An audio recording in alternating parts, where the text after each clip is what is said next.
নমস্কার বন্ধুরা, আমি একটা নতুন ভিডিও নিয়ে আপনাদের কাছে চলে আসছি।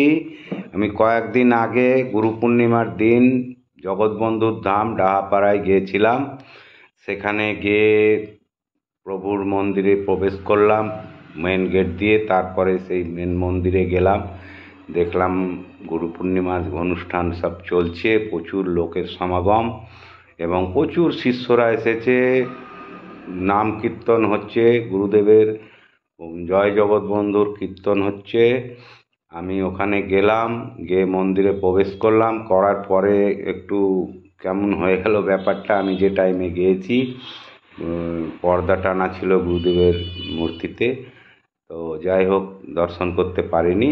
তো আপনাদের জন্য ভিডিও করছি গোটা জগৎবন্ধুর ধামের পুরো পরিবেশটার আপনার ভিডিও পাঠাচ্ছি। এত সুন্দর পরিবেশ, কি বলবো, বলার মতন।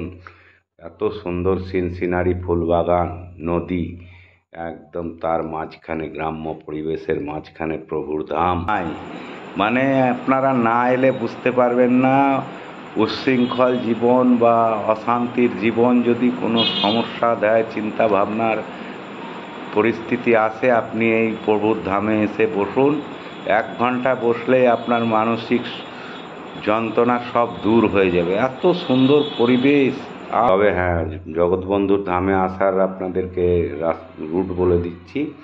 কলকাতার দিক থেকে আসলে বহরমপুর হয়ে, বহরমপুর ব্রিজ পার হয়ে আপনি আসতে পারবেন প্রভুর ধামে।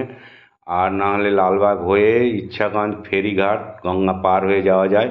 পার হয়ে আপনি টোটোতে করে 5 মিনিটের মধ্যে প্রভুর ধামে পৌঁছে যাবেন। আর মেন প্রোগ্রামটা হয় জ্যৈষ্ঠ মাসের পূর্ণিমার দিন শুরু হয়। বিরাট মেলা এবং প্রচুর লক্ষ লক্ষ লোকের সমাগম।